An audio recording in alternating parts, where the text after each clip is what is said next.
Rebonsoir. Bon, vous commencez à avoir l'habitude, hein, moi ma connexion ça marche pas. Donc on recommence. Alors on va voir si ce coup-ci ça veut bien marcher. Donc je disais désolé pour la semaine dernière parce que j'ai pas eu beaucoup de questions sur la première semaine. Mais du coup vous vous êtes sacrément bien rattrapé sur la deuxième, donc j'ai un énorme pavé à vous développer ce soir. Et j'espère bien que, écoutez, ça va tenir dans le laps de temps que Facebook va m'accorder avant de me dire tu parles beaucoup trop, on te coupe. Ça y est. Merci. Florence Serre, bonsoir. Christian Piolet, bonsoir. On va y arriver, hein, c'est laborieux les nouvelles technologies, hein, je m'y ferai jamais à ces histoires-là. Donc, cette semaine, on m'a demandé les élémentaux, donc voir un petit peu ce que c'est que ce petit peuple de la nature. On m'a demandé les voyages, les voyages astrales, les sorties astrales, etc., les projections, tout ça. On m'a demandé l'impact de l'esprit, des émotions sur le corps, en gros ce que ça va générer dans notre corps. Alors désolé, hein, j'en ai toujours que deux, hein, donc je vois bien qu'il y a d'autres trucs qui se passent, mais j'aurai pas à mon avis les commentaires ce soir qui vont défiler. Si je mets ça y est, j'ai les commentaires. Bonsoir Nelly, bonsoir Lynn, bonsoir Sophie, bonsoir Bernadette. Non, peut-être que j'apprenne encore une fois comment ça marche. Alors, bonsoir Lynn, bonsoir Nelly, bonsoir Estiambert, bonsoir Sophie, bonsoir Daniel, bonsoir Jean-François. C'est laborieux. Alors, on attaque le premier sujet qui a été demandé donc sur les élémentaux, et ça a été en particulier Misty Amber qui m'avait demandé.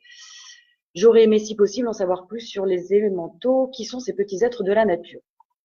Bon, déjà dans un premier temps, je vais vous conseiller un livre qui est pas si mal, peut-être qui traite assez bien le sujet. Vous pouvez vous trouver et acheter le livre de Annie Givaudan, qui est, je crois, la première femme de Daniel Leroy. Son livre s'appelle Rencontre avec les êtres de la nature. Et comme elle se connecte à plein de trucs, elle parle aux fées, aux elfes, aux trolls, à tout ça. Et elle vous expliquera certainement plus en détail qui ils sont et un petit peu quel est leur rôle et tout ça. Moi, je vais en développer une petite partie ce soir parce que j'ai pas le temps de faire un livre complet. Mais voilà. Alors, qu'est-ce que c'est les élémentaux?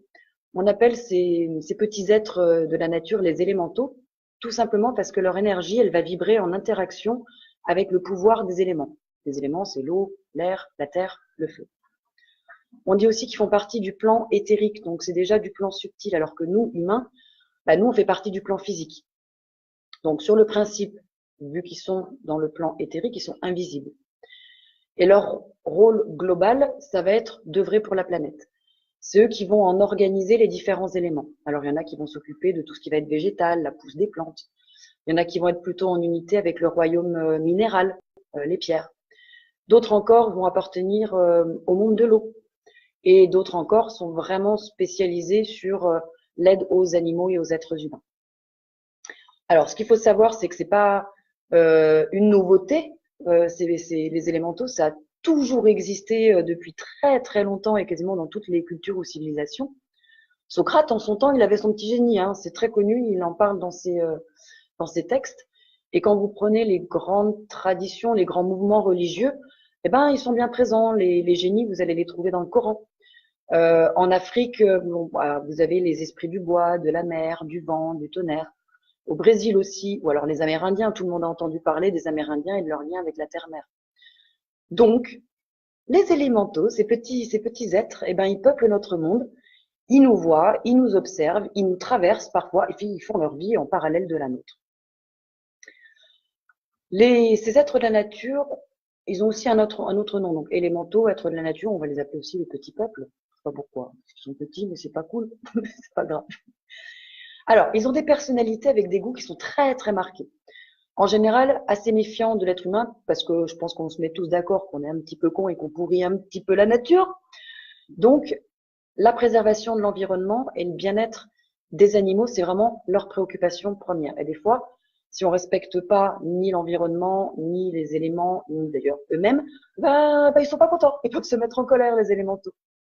Mais attention, ils sont aussi très très facétieux.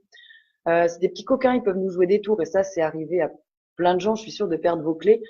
Et en général, c'est un petit gnome ou un petit troll qui vous les pique pour vous faire tourner en bourrique. Et puis quand il s'est bien amusé, il vous rend vos clés. Ah, voilà, il vous les fait réapparaître comme ça.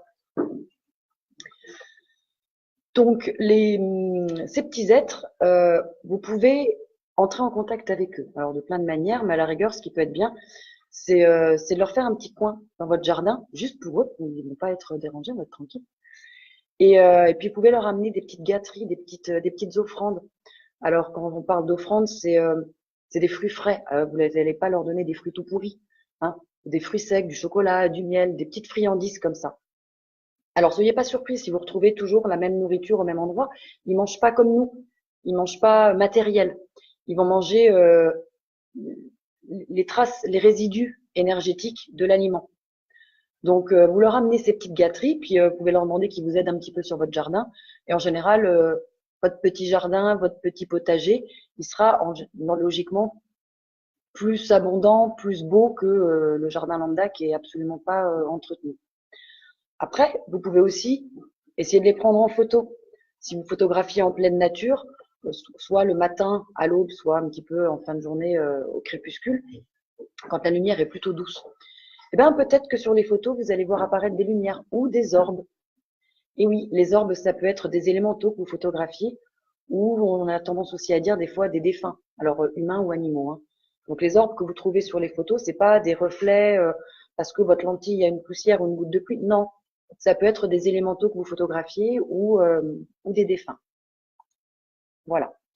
Bonsoir. Oula, j'en ai raté plein. Hein, du coup, bonsoir Letty, Daniel, etc. Après, c'est pareil, hein, j'ai pas les commentaires pour l'instant.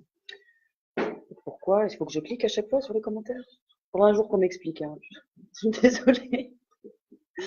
Bon, alors, on va rentrer maintenant dans les différents éléments. Pour l'élément feu, alors il faut savoir d'abord que les fées, on les trouve sur tous les éléments parce qu'il y a l'effet du feu, l'effet de l'eau, l'effet de l'air et l'effet l'eau, l'air et l'effet de la terre. Et après, on a des élémentaux plus spécifiques. Donc pour le feu, on va avoir les dragons, les licornes, les salamandres et donc l'effet du feu. Les licornes, c'est un symbole de féminité, de sagesse, de pureté, de créativité. Et en général, on va trouver les licornes plutôt autour des enfants et des adultes créatifs, ceux qui ont toujours leur âme d'enfant.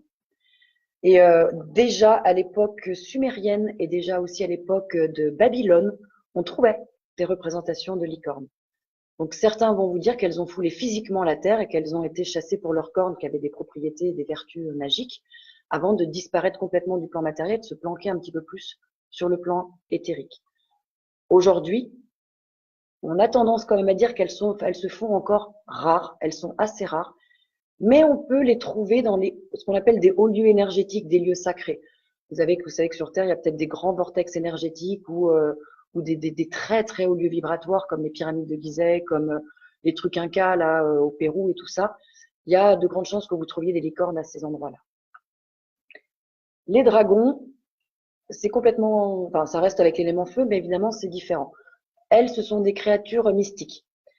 Elles auraient foulé la terre avec un corps physique dans des très très vieux temps, où on avait peut-être un peu moins de séparation entre notre monde physique qui est plutôt dense et le monde éthérique.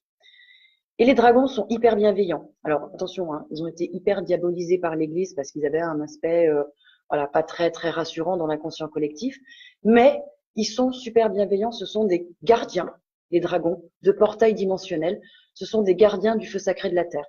Chez moi, j'en ai. L'autre jour, je parlais avec une amie chamane, elle fait « Ah, t'as deux petits dragons qui arrivent derrière toi !» Je fais « Ok, cool, salut. Gardez bien le truc. » Donc, c'est important d'en avoir sur nos terrains. Oh, Choupette, tu fais n'importe quoi. Je me rends bien compte quand même que tu es en train de partir en gros délire. Donc, les dragons, à choyer. Alors, pour ceux qui les voient, bah, super. Et ceux qui les voient pas, ça n'empêche pas d'avoir une petite attention pour eux. Les salamandres, les salamandres, c'est très, très intéressant. Les salamandres, ce sont des génies du feu. Et les salamandres, elles ont tendance à vivre, ça c'est un peu la légende, dans le bois et elles se nourrissent du feu. Donc elles ont un lien qui est assez particulier, les salamandres, entre l'élément terre et l'élément eau, et elles font le lien avec l'élément feu. Elles évoquent en général les souvenirs de l'âme qui est reliée à la vie primitive sur Terre. Elles révèlent aussi la faculté de changer d'apparence en fonction du danger. On va leur associer aux salamandres la notion de changement, de motivation évolutive, d'aspiration, ou alors encore d'amour de la vie, d'expression créatrice. On les associe très souvent aux âmes, j'aime pas ces termes, mais bon, on va dire méritantes, que rien ne peut anéantir parce qu'elles sont protégées tout au long de leur vie. Ces âmes, elles ont acquis ces mérites en apprenant à maîtriser les feux de l'instinct. C'est pour ça que la salamandre va être proche de ces âmes-là. Quand vous croisez une salamandre, en général, ça annonce une inspiration spontanée, une ascension spirituelle. Elles identifient chez nous, êtres humains, la vivacité d'esprit, ou alors des sentiments très enflammés. Elles vont donner un sens de la dignité aussi et de la fierté. Et en tant que génie du feu, elles vont engendrer dans un être la sensibilité et le sentiment qui vont permettre toutes ces perceptions sensibles et subjectives. Voilà. Elles vont transmuter les êtres en transformant leur désir en aspiration et en amour qui est pur, évidemment, qui est brûlant. Elles vont permettre l'évolution du petit moi et de la personnalité au grand moi qui est complètement flamboyant. Donc elles vont instiller, elles vont distiller l'ardeur, la force, le courage, la sagesse, l'ordre aussi. Et elles vont amener le mental à s'illuminer, à s'ouvrir, à partir sur un autre plan de conscience. Voilà, à accéder à des buts un petit peu plus élevés. Donc les salamandres, ça c'est assez facile même au plan terrestre de les voir. Les balancez pas, les écrasez pas, ne les chassez pas. C'est plutôt cool d'avoir des salamandres. Après, il y a aussi la légende qui dit qu'elles sont gardiennes de trésors. Donc si vous trouvez des salamandres sur votre terrain, il y a peut-être des trésors. Bon, à vous de voir si vous avez envie de creuser, ça vous appartient. Donc voilà un petit peu déjà pour l'élément feu et les élémentaux principaux, je vais dire, qui sont en lien avec cet élément. Après, on peut parler de l'élément air. Donc on va avoir, je vous l'ai dit, les fées de l'air, mais on va avoir les elfes, les sylphides. Au niveau de l'air, pour les fées, on va avoir deux types de fées. On va appeler les fées solitaires, qu'on va plutôt trouver autour des fleurs. Et puis les fées qui vont plutôt vivre en groupe et qui vont être rassemblées plutôt autour des arbres dont elles prennent soin. Alors en général, ceux qui les voient, bon, c'est facile à reconnaître, elles ont des petites ailes qui ressemblent un petit peu soit aux insectes comme les libellules ou les papillons. Les elfes, si vous les voyez, quand on a tendance à les décrire, ils sont petits, plutôt fins. Apparemment, ça a été recensé jusqu'à 13 races d'elfes, mais eux, ils n'ont pas d'ailes. Et les sylphes, ou les sylphides, c'est le masculin et le féminin.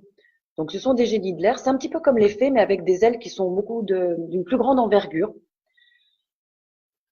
Ils peuvent faire penser aux anges dans leurs énergies. Et les sylphes et sylphides sont en charge, ils s'occupent voilà, du vent, de la pureté de l'air. Ils vont détenir un pouvoir curatif, un pouvoir aussi créateur. Ils sont beaucoup plus grands que l'être humain et doués d'une plus grande intelligence. Ils vont vraiment régir le souffle divin. Alors encore une fois, divin, je rappelle que je ne parle pas du bon Dieu. Je parle de cette grandeur, cette magnificence qu'on est tous. Ils vont aussi gérer les phénomènes aériens. Voilà. Et quand ils vous donnent des leçons, les sylphes et les sylphides, ils vont instruire plutôt par l'intuition ou par des sons ambiants de l'air. Ils vont pouvoir, par exemple, aussi changer de forme, de visage, de dimension à volonté. Ils vont pouvoir modeler les nuages aussi pour éclairer un petit peu l'avenir, voilà, pour faire un petit peu une meilleure visibilité. Ils sont aussi à présider la raréfaction ou la spiritualisation des êtres. Ça veut dire quoi? Qui vont leur permettre de s'élever sur des plans beaucoup plus spirituels, de maîtriser la nature et pouvoir entrer en communication avec, on va l'appeler comme ça, enfin, je mets pas le mot Dieu, mais la source ou Mère Nature ou le Père Créateur ou ce que vous voulez. Donc à cette fin, quand ils vont travailler sur nous, ils vont nous libérer des obsessions psychiques, ils vont nous libérer des peurs pour qu'on ait un contact qui se fait de manière progressive avec cette lumière divine. Voilà. On considère qu'ils sont associés au monde des causes, parce qu'ils vont permettre de devenir aussi un penseur libre. Ils vont nous permettre d'être co-créateurs. Ils vont instruire par les sons. Voilà. Ça, c'est important parce que je pense que beaucoup de gens confondent entre ce qu'ils vont appeler un ange et en fait, ce sont des sylphes ou des sylphides. Ceci dit, ils ont une utilité et il faut savoir justement pourquoi peut-être vous allez contacter beaucoup plus un elfe ou beaucoup plus un sylphe ou une sylphide ou telle fée. Voilà. Pour l'élément terre, on a évidemment les fées de la terre. Mais vous allez trouver tous les trolls, les lutins, les gnomes, tous ces petits êtres comme ça qu'on va trouver dans notre jardin sous la forme des nains de jardin. C'est pas que un nain de jardin, ce sont des gnomes, ce sont des lutins. Et eux, en général, dans le monde éthérique, ils habitent plutôt dans les souterrains, plutôt dans les rochers. Ils vont travailler avec les mines, les minéraux. Ils vont s'occuper de la terre et des sols. Donc les gnomes, ce sont des génies de la terre. C'est quoi leur rôle? Ils vont donner de la vitalité et les matériaux utiles en fait à l'élaboration des corps. Et quand je parle des corps, c'est encore une fois minéral, végétal, humain, animal et tout ça. Donc ils contribuent à la régénération de l'être en éliminant tout ce qui va être usé, tout ce qui peut être nuisible. Ils sont capables, ils sont très très utiles, ils sont capables de réorganiser les atomes du corps et d'accroître tous les courants vitaux. Donc finalement notre système énergétique. Ils vont donner énormément de puissance au niveau matériel, au niveau magnétisme. Et ils vont révéler en chacun de nous aussi le sens de l'évolution. Donc eux aussi, par rapport aux salamandres et tous ceux qui veulent partir à la chasse au trésor, il faut savoir qu'ils peuvent vous conduire au trésor. Ils vont emmener ces gens-là pour ceux qui sont vraiment... ils savent que c'est un moyen et c'est pas une fin, le trésor. C'est pas « ouais, super, j'ai trouvé plein d'argent et tout ». C'est parce que ça va servir à quelque chose. Ce sont vraiment des gardiens de la Terre et ils vont renforcer les fondations de notre planète. Ils vont donner, par rapport aux êtres humains, une nouvelle vision de la vie. Donc quand c'est l'hiver, pendant le sommeil, pendant que la Terre est on va dire en sommeil, en hibernation, sous le manteau de la neige, ils entretiennent toute la vitalité des plantes. Ils vont élaborer des cristaux à partir des rayons, des astres, des étoiles, donc du soleil, de la lune, de tout ça. Et au printemps, quand la lumière solaire revient, ils vont offrir tout ça au ciel pour produire justement des petites pluies, des arcs-en-ciel. Ils gèrent tout ça, les gnomes, et ils peuvent aussi du coup servir de canal pour la guérison. Ou vous pouvez vous adresser aussi à eux pour la prospérité. C'est aussi les gnomes qui s'occupent des animaux blessés. Donc vous ramassez un petit écureuil blessé, vous pouvez faire votre part de travail, mais il ne faut pas hésiter à appeler un gnome pour vous aider dans ce travail-là. Il faut y penser. Encore une fois, chacun son rôle. Il nous reste quoi? L'élément eau, on va trouver les fées de l'eau, les ondins, les ondines, on va trouver les sylphes, on va trouver les naïades, on va trouver plein de petits élémentaux comme ça. Les sirènes, par exemple, elles, on va les trouver dans la mer. Il faut savoir que les sirènes, les sirènes, ce n'est pas que féminin. Il y a des sirènes hommes aussi. Les nymphes, vous allez plutôt les trouver dans les eaux douces, dans les rivières, les lacs, les petits ruisseaux. Les naïades, elles sont un peu plus solitaires. Elles vont garder les fontaines, les puits, les cascades. Dans l'élément eau, vous allez aussi avoir les vouivres. Elle est en train de manger une brique, ma chienne. Les vouivres, on parle de naïades en même temps, hein? Oui, ma poupette. Les vouivres, elles sont représentées ou décrites plutôt comme des serpents ou des dragons d'eau. Elles sont protectrices de certains lieux énergétiques et telluriques de la Terre. Elles vont avoir des pouvoirs guérisseurs et elles sont très souvent associées à l'alchimie. Très intéressant les vouivres aussi.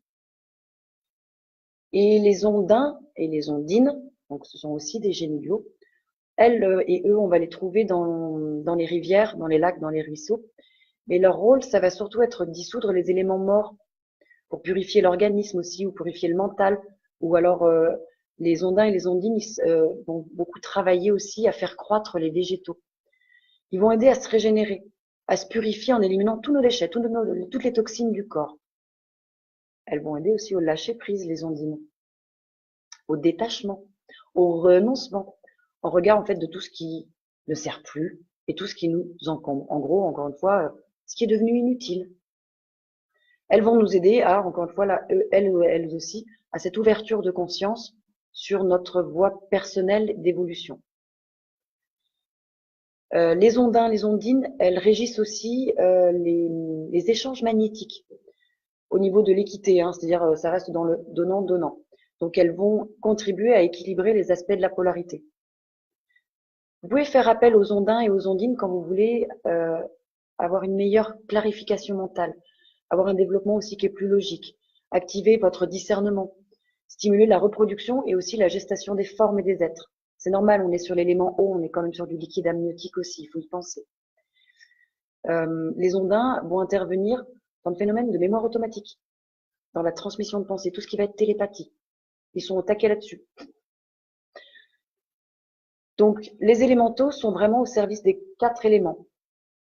Ils font un travail de fou pour perpétuer l'équilibre, non seulement de la nature, parce qu'évidemment, vous trouvez les 4 éléments dans la nature, mais attention, à l'intérieur de nous aussi, nous sommes faits des 4 éléments. Donc, ils sont vraiment essentiels, les élémentaux, pour perpétuer le cycle de la vie, qu'elle soit végétale, qu'elle soit animale, humaine. Il ne faut pas hésiter à les appeler. Ils vont cadencer les saisons. Ils vont gérer les perpétuelles attaques qu'on est en train de faire contre la nature. Après, encore une fois, c'est un système de croyance. Vous n'êtes pas obligé de croire qu'ils existent. Moi, vous me demandez ce que j'en pense, je vous raconte toujours ce que j'ai.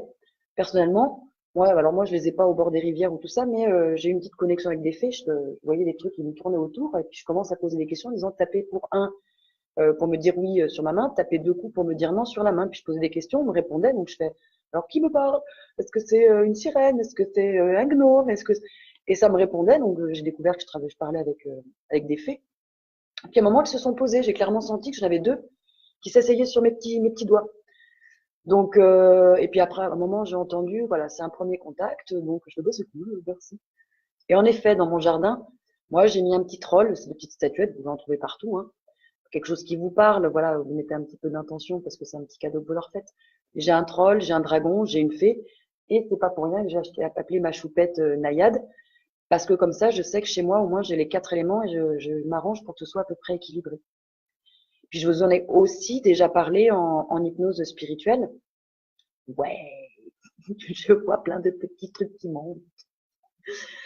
Et en hypnose spirituelle, j'en ai aussi. Hein, alors, je vais le passer juste très très vite.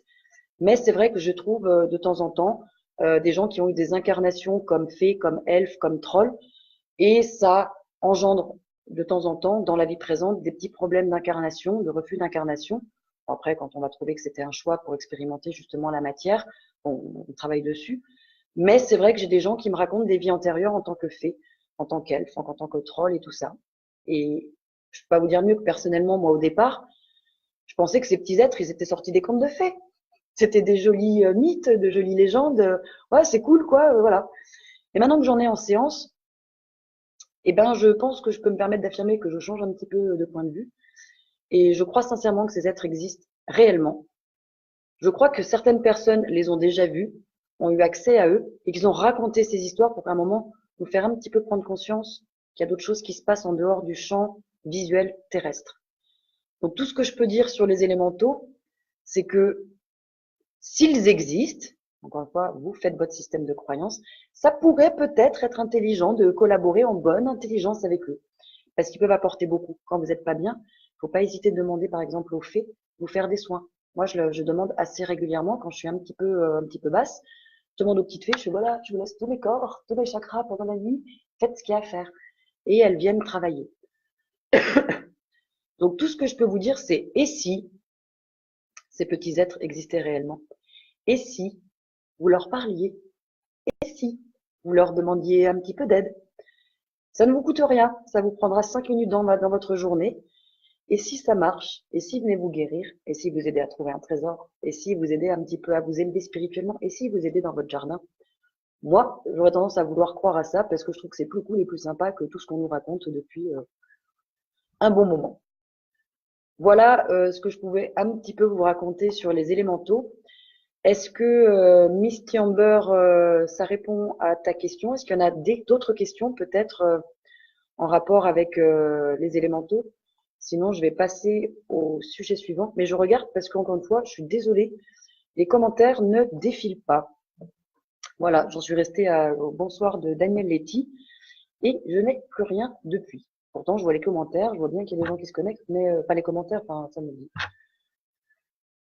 tout cas, je vois des petits cœurs, ça veut dire que ça va. On embraye, on passe la seconde. Deuxième sujet. Alors, deuxième sujet, c'était Lynn Wolfraven qui m'a demandé si je pouvais parler des projections astrales. Elle veut savoir quelle est la différence entre voyage astral et projection astrale. savoir s'il y a des risques. Nelly m'a demandé aussi les voyages astro sortis de corps, en me demandant, puisqu'on fait des sorties astrales sans le vouloir, par exemple en dormant, quel est l'intérêt de faire des sorties de corps? Je me dis, je sais pas si je suis très claire dans ce que je dis, oui. Et est-ce que les sorties astrales sont des moments de transe? Bon. Alors, comme à chaque fois, on va faire un petit peu de vocabulaire. Projection astrale et voyage astral, c'est la même chose.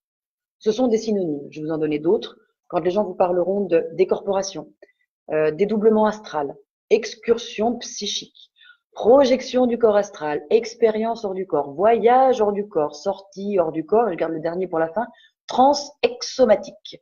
Oui, on se casse la tête pour dire la même chose. En tout cas, voyage astral et projection astrale, c'est pareil. Donc, qu'est-ce que c'est? Quand on parle de voyage astral ou projection astrale, on parle en fait du fait que notre âme sort du corps physique. Elle sort, elle va se balader. Donc l'esprit se sépare du corps physique pour vivre une expérience autonome et explorer librement l'espace environnant. Voilà.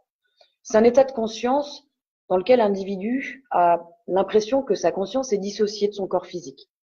La personne dans son corps physique ne peut plus interagir avec le monde environnement et elle n'est pas visible aux yeux des, on va dire, des mortels. C'est donc le fait de quitter notre enveloppe corporelle de façon provisoire. Attention, je rappelle que votre âme n'est surtout pas conne du tout. Quand elle se barre, elle vous abandonne pas, elle revient toujours. Donc si vous avez des peurs, genre je vais me barrer et mon âme va pas revenir ou je vais me faire piquer mon corps, non, rassurez-vous, votre âme sait très bien ce qu'elle fait. Elle sort de manière provisoire et en général, elle va sortir de deux manières. Soit c'est volontaire, soit c'est totalement incontrôlé. On va le voir. Donc, pourquoi faire des voyages astraux? Parce que cette expérience, elle va peut-être permettre, en tout cas à certains, de visualiser d'autres personnes, ou alors de se voir agir soi-même. Ça va vous permettre de dépasser ou d'ignorer les barrières du temps et de l'espace. En faisant des voyages astraux, vous allez pouvoir aussi entrer en communication avec des proches disparus, des défunts, ou alors d'être protégé, de rencontrer vos guides. Sortir hors du corps, c'est découvrir de nouvelles dimensions, autre que cette petite réalité terrestre qui n'est pas donc la réalité. Ça va vous permettre d'explorer des mondes parallèles que vous peut-être vous connaissiez pas, vous n'avez peut-être pas entendu parler. Et c'est surtout, ça va vous permettre d'avoir la confirmation que notre âme, elle est absolument pas prisonnière de la chair. Donc, on va dire qu'il y a deux sorties de corps, je vous l'ai dit rapidement, les volontaires et les incontrôlés. On va appeler ça plutôt voyage astral inconscient et voyage astral conscient.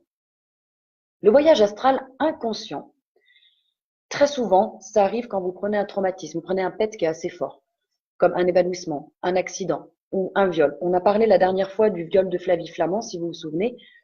C'est un peu ce qui lui est arrivé. Elle raconte que pendant qu'elle était en train de se faire violer, elle est sortie de son corps, donc elle sentait rien et elle voyait un peu ce qui se passait dessus. En fait, pour se protéger du traumatisme, du choc, de la douleur, de tout ça, l'âme va dire, ok, je me barre, le temps que ça passe, je reviendrai après. Voilà. Donc, voyage astral inconscient, c'est plutôt un gros pet que vous prenez et vous allez sortir du corps par mesure de protection. Mais le voyage astral inconscient, il se produit aussi absolument, quasiment tout le temps pendant votre sommeil. On en a aussi déjà parlé quand je vous parle de l'hypnose spirituelle parce qu'on a eu le temps, moi, avec plusieurs personnes, de poser les questions et d'avoir à chaque fois les mêmes réponses et les mêmes confirmations. Donc, il faut savoir que chaque nuit, nos âmes quittent nos corps physiques, inconsciemment toujours, et vont voyager dans des endroits plus ou moins éloignés. Donc la nuit, notre âme laisse notre corps physique pendant le sommeil, elle va se balader, elle retourne peut-être dans le monde spirituel, ou elle va dans d'autres plans pour aider, explorer, travailler, ou elle va se promener même à d'autres endroits de la planète, voir d'autres personnes. Et elle peut ramener des souvenirs avec elle qui parfois peuvent passer pour des rêves. Et ça, il faut être clair, la majorité des gens sont inconscients de ce processus naturel. Et quand vous vous réveillez, vous avez l'impression que vous avez juste rêvé. C'est un cauchemar, ça dépend de ce que vous avez ramené. Voilà. Donc quand vous faites un rêve, par exemple, où vous avez peut-être l'impression d'avoir retrouvé ou votre moitié, ou une âme sœur, ou quelqu'un que vous connaissez, c'est un voyage astral. C'est une sortie de corps. Votre âme est sortie de votre corps et est allée voir l'une de vos âmes sœurs. Moi, je peux pas savoir, mais je vais vous dire comme ça, pour discuter, pour échanger, pour apaiser, pour soigner, pour apprendre. Donc, il y en a qui m'ont déjà posé en MP, mais comment on fait pour se souvenir du coup?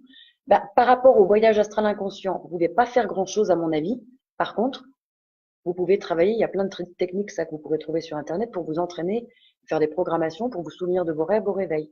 Et à vous de faire le tri derrière entre, c'est un truc de ma journée que j'ai juste voilà, déchargé dans ma nuit. C'est un simple rêve que mon inconscient m'envoie pour m'envoyer peut-être une peur, ou me faire travailler ou une prise de conscience. Ou, c'est un peu trop bizarre ça, c'est bien quelque chose que mon âme a ramené et j'ai bien ce petit souvenir. Voilà. L'autre type de voyage astral, c'est ce qu'on appelle donc le voyage astral conscient. Alors, il peut être expérimenté. Sur le principe, on a tous, encore une fois, cette faculté, parce qu'il y a plein de techniques pour pouvoir faire des voyages astro conscients, techniques de relaxation, techniques de visualisation, alors techniques de représentation sensorielle, active et psychocognitive, ou même de déplacement de sensations, d'expansion de conscience. Vous pouvez travailler avec la perception de votre corps éthérique, votre corps astral, ou par même un dédoublement volontaire. Vous pouvez aussi, évidemment, ma partie, grâce à l'hypnose, faire ça. Quand on fait une séance d'hypnose spirituelle, c'est exactement ce qu'on fait. C'est une sortie de corps contrôlée. Le jour J, ensemble, je vous envoie faire un voyage astral. Donc, votre corps, il est bien sur le lit dans mon cabinet pro, pendant que votre âme, elle va se balader dans différents espaces-temps, le passé, le futur, d'autres pays, d'autres planètes, d'autres mondes, voire même carrément le monde spirituel. Donc, le voyage astral conscient, tout le monde peut le faire. Ça demande un petit peu de travail, mais on peut apprendre à quitter consciemment notre corps. Donc, il y a plusieurs procédés pour aboutir à cette expérience hors corps. Il n'y en a pas forcément de meilleurs que d'autres. Encore une fois, je vous répète la même chose depuis le début. Suivez votre instinct. Écoutez-vous. Faites un test ou deux si ça vous parle ou si ça vous parle pas. La meilleure méthode, ce sera celle qui fonctionne le mieux pour vous. Voilà. Mais il faut savoir que sortir de son corps volontairement, consciemment, c'est un peu comme l'écriture automatique. Ça va demander beaucoup de travail et quand même de la persévérance, aussi bien sur le plan technique, mais attention sur le plan énergétique. C'est très énergivore de faire une sortie de corps. C'est hyper pompant énergétiquement. Voilà. Donc, soyez pas surpris et surprises si vous n'y arrivez pas du premier coup. Ça ne veut pas dire que c'est impossible. Ça veut dire que ça demande un peu de travail et ça demande de l'entraînement. Et là aussi, il n'y a pas de règle en la matière, il n'y a pas de durée minimum ou maximum pour y parvenir, parce que tout simplement, chaque personne est différente. Et là où certains vont y arriver avec rapidité et facilité, d'autres vont mettre peut-être plus de temps, des mois, des années, voire même jamais. Encore une fois, à vous de trouver votre méthode et le moment qui vous sera favorable. Je rappelle aussi que même si c'est une faculté qui est accessible et faisable, ça ne veut pas dire que vous pourrez y arriver. Je rappelle qu'il y a des choix qui sont faits en amont, avant votre incarnation. Donc, si vous n'avez pas fait le choix d'être guérisseur, d'être médium, de vouloir sortir de votre corps à volonté, etc., vous aurez beau bosser comme un con, ça ne marchera pas. Voilà. Donc, faut pas s'énerver. C'est où vous l'avez déjà fait et que vous êtes largement beaucoup plus loin que ça et que vous n'en avez pas besoin. Soit que c'est peut-être pas pour maintenant, soit il n'y a pas besoin de le retravailler pour l'instant. Vous travaillez sur d'autres choses. Alors, je vais vous donner, moi, un petit exemple. Vous pourrez quand même le faire si vous avez envie de vous entraîner à faire des sorties de corps. C'est pas très compliqué, c'est pas très contraignant. Première étape, vous éteignez la lumière, vous vous allongez, position confortable, donc en général le bras le long du corps. Vous vous détendez, vous faites le vide dans votre esprit. Deuxième étape, vous imaginez que votre corps astral, c'est-à-dire votre esprit, votre âme, elle prend forme sous l'enveloppe de votre propre corps physique. Donc imaginez que c'est une sorte de double de vous. Voilà. Vous imaginez votre double qui se soulève et qui flotte hors de votre corps, qui va pouvoir s'élever jusqu'au plafond de votre chambre. Troisième étape, quand vous êtes sorti de votre corps, vous allez vous retourner, vous allez regarder vers le bas et essayer de vous percevoir votre corps, qui lui est toujours étendu sur le lit. Si vous avez réussi à voir votre corps, vous allez peut-être essayer d'autres choses, genre essayer de vous balader dans la chambre, tout en continuant à flotter. Vous pouvez essayer peut-être de passer à travers les murs et de voyager vers des endroits où vous n'avez jamais été. Vous pouvez aussi voler ou vous rendre instantanément où vous le désirez. Ça, c'est des petits trucs que vous pouvez faire et que si vous y arrivez, vous êtes très clairement en train de faire un petit voyage astral. Moi, je mets un petit conseil quand même, si vous vous sentez perdu ou si vous avez peur, encore une fois, ce serait peut-être bien de faire le travail en amont, d'être bien dans votre tête, mais pensez à votre corps physique. Si vous partez un petit peu dans des délires, vous n'êtes pas rassuré, vous pensez à votre corps physique, hop, en un retour, vous serez dans votre corps, en un éclair, vous serez de retour dans votre corps. C'est une petite astuce pour regagner votre enveloppe corporelle. Et comme je vous dis, le corps et l'âme, même s'ils se dissocient, sont toujours en lien et l'un n'est pas plus con que l'autre. Ils vont se retrouver. Alors, c'était Lynn qui m'a demandé justement s'il y avait des risques à faire des sorties de corps. Vous allez entendre qu'il faut faire attention parce que ces projections astrales, ça peut être quelque chose de dangereux. Alors, vous allez entendre certainement, alors attention, des dangers physiques pour toutes les personnes qui ont des problèmes cardio-respiratoires, pour des problèmes nerveux, parce que on leur déconseille les émotions fortes. Donc, pour ces gens-là, pas de voyage astral. On va entendre aussi que quand on effectue un voyage astral, on va ouvrir une porte entre deux mondes et que cette ouverture va attirer des larves, des entités qui ont pour but de nous malmener, qui vont vouloir posséder notre corps physique pour de mauvaises intentions parce que c'est des entités qui sont à la recherche de corps, etc. Bon, voilà, on en reparlera. Hein. On va peut-être vous dire aussi qu'il est possible que quand vous revenez dans votre corps physique, eh ben, ça se remette pas forcément en place, ça va être décalé, donc vous êtes complètement bancal énergétiquement. Perso, moi, je le fais en hypnose spirituelle quand je fais revenir les gens. Mais encore une fois, je pense que voilà, nos chakras, nos corps subtils, notre système énergétique, notre âme, ils nous ont pas attendus quand même pour fonctionner. Donc après, voilà, faut y aller un peu en confiance. Ça va déconner à partir du moment où vous n'êtes pas bien dans votre tête. Je crois que ça se résume un petit peu à ça. Voilà. Pour moi, si je devais dire qu'il y a un risque ou qu'il y a un danger au voyage astral, c'est nous-mêmes. C'est nos peurs, notre propre peur. Les principales peurs qu'on va avoir, c'est mourir, ou pas pouvoir revenir, ou qu'on nous vole notre corps, ou alors on va avoir des choses horribles, on va avoir mal. En gros, ça se résume à quoi? C'est la peur de l'inconnu. Voilà. Et donc la peur, on parle de voyage astral ou n'importe quoi dans la vie, ça va avoir plusieurs effets. Ça va nous bloquer dans notre avancée, ça va nous faire vivre de mauvaises expériences, ça va générer de mauvaises interprétations. Donc c'est pas forcément, si vous êtes quelqu'un de très flippé, voilà, c'est peut-être pas la meilleure idée que vous aurez si vous décidez de vous lancer dans des voyages astraux.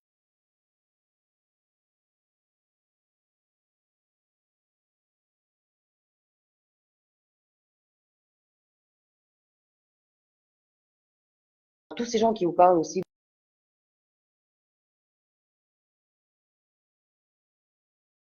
des protections que vous pouvez mettre en place. Alors, perso, j'y crois pas parce que je vous raconterai comment je travaille, mais bon, je vous en donne quand même quelques-unes. Si vous voulez faire des sorties de corps et être protégé pendant votre sortie de corps, vous pouvez faire un cercle de protection avant chaque tentative. Vous pouvez aussi utiliser des cristaux.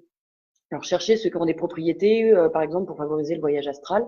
Par exemple, vous avez la calcite optique, les pyrites, je crois aussi. Autre technique, vous pouvez mettre du sel sous le lit ou aux quatre coins de la pièce pour repousser et détruire les énergies négatives et les larves éthériques que vous pourriez ramener de ces portails que vous avez ouverts. Vous pouvez simplement visualiser une bulle de protection, un petit peu comme une coque, comme un œuf, quelque chose d'assez imperméable pour vous. Ou encore plus simple, demandez la protection à votre guide, ou votre ange gardien, ou votre être de lumière, ou votre être réel, pour qu'il veille, si vous avez peur, qu'il veille sur votre corps, ou qu'il vous protège. Bon, après, encore une fois, juste petite expérience personnelle, mais ça va vous situer un petit peu aussi la mentalité du secteur. Mon Dieu, que j'ai à la fois été en colère et mort de rire. À une époque, je sortais avec un ex et lui, c'est vrai que c'était sorti en séance d'hypnose. Toutes les nuits, il sort beaucoup trop de son corps, il va faire rire aux quatre coins du monde pour amener un petit peu de joie de vivre et de bonheur. Et on faisait des réunions entre thérapeutes, entre gens qui voilà, qui étaient en train de, un petit peu de s'ouvrir. Et donc, en se présentant, il dit ça, il fait bah voilà, moi je viens d'apprendre que je fais des sorties de corps, etc. Puis il y a une vieille sorcière qui le chope comme ça à côté et qui commence à lui dire, en fait, très clairement, elle lui générait des peurs pour qu'elle qu'il fasse pas la même chose qu'elle. Elle lui explique que, tu sais, c'est dangereux, tu devrais faire attention, tu dois pas sortir de ton corps comme ça, c'est pas pour tout le monde. Ouais, parce qu'elle, elle a été voir dans d'autres trucs, voilà. Il vient me voir, il me fait, mais t'en penses quoi de ce qu'elle vient de me dire? Parce que tu sais, moi, il me fait, je le contrôle pas, je fais pas exprès. Je fais alors, on va faire simple. Elle peut faire des sorties de corps conscientes, elle se balader dans plein d'espace-temps, univers, plans de conscience, machin. Et toi, tu peux pas faire des sorties de corps inconscientes pendant ton sommeil. C'est réservé donc encore une fois de plus à des élites. Et je fais, mais non, tu planes, quoi, mais n'écoute même pas ce qu'elle te raconte. Toi, en plus, c'est sorti par ton âme que tu vas aider les gens à faire ci et ça. Elle est complètement barrée. Peut-être qu'elle a vu des trucs to space, mais ça veut pas dire que tu fais pareil. Je suis pas sûre d'abord de ce qu'elle fait et je pense qu'elle est complètement complètement dangereuse, elle, pas la sortie de corps. Donc je le répète, notre âme sait très bien ce qu'elle fait, elle sait très bien pourquoi elle le fait, elle ne nous attend pas plus au plan physique ou intellectuel, et je vais même dire au plan égotique, elle fait son chemin et elle se réalise. Donc, qu'est-ce que c'est que ce discours, quoi? Donc, encore une fois, prenez ce que vous voulez. Si vous voulez rentrer dans un système de peur, vous aurez beaucoup à lire, vous avez beaucoup de discussions à avoir. Ou encore une fois, comme je le répète depuis le début, vous pouvez faire simple et foutez la paix à votre âme. Voilà, laissez-la faire, elle sait. Encore une fois, consciemment, on a tous cette faculté de faire ces voyages. Mais comme on l'a vu déjà, et je voulais bien vous le dire encore une fois, et je répète, ça vaut le coup de travailler sur soi et ça vaut le coup de travailler sur son système de croyance avant de se lancer. C'est très clair, si vous êtes bien physiquement, mentalement, émotionnellement et énergétiquement, spirituellement, faites des voyages astraux, éclatez-vous, il n'y a aucun souci. Juste petit conseil, et ça s'appelle du bon sens, mais c'est vrai que ça marche pas pour tout le monde. Picolez pas avant, prenez pas de drogue avant, libérez-vous de vos peurs et tout va se dérouler sans problème. Voilà. Encore une fois, à mon niveau, je peux vous parler que de ce que je connais. Moi, perso, je vais pas me connecter aux annales akashiques. Déjà, j'en vois pas l'intérêt. Moi, je suis pas capable de suivre les fils des âmes à travers le temps et l'espace pour ramener des informations. Ceci dit, en hypnose spirituelle, j'accompagne au quotidien avec bienveillance des personnes qui vont explorer, que ce soit leur passé ou le monde spirituel ou même le futur. Je suis désolée de vous le redire, il n'y a aucun danger. À partir du moment où on travaille dans le respect de l'âme, dans le respect du corps, ce sont des connexions qui sont très élevées. Moi, je n'ai jamais vu qu'on ramenait quoi que ce soit comme entité, comme larve, comme miasme ou quoi que ce soit. Alors oui, je recale les corps subtils parce que je suis énergéticienne quand même avant d'être peut-être hypnothérapeute. Je travaille avec les guides. C'est toujours en plein amour. Les gens reviennent avec tout plein de sensations, tout plein de belles images, tout plein d'émotions et de ressentis.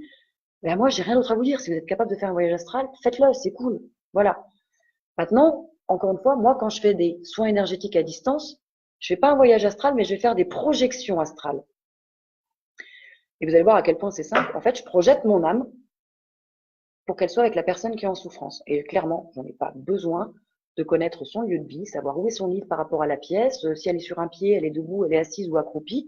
J'en ai rien à foutre, je me fous de son environnement. Donc clairement, je vous décrirai pas ni sa maison, ni son lit, ni sa pièce, ni ce qu'elle fait à ce moment-là.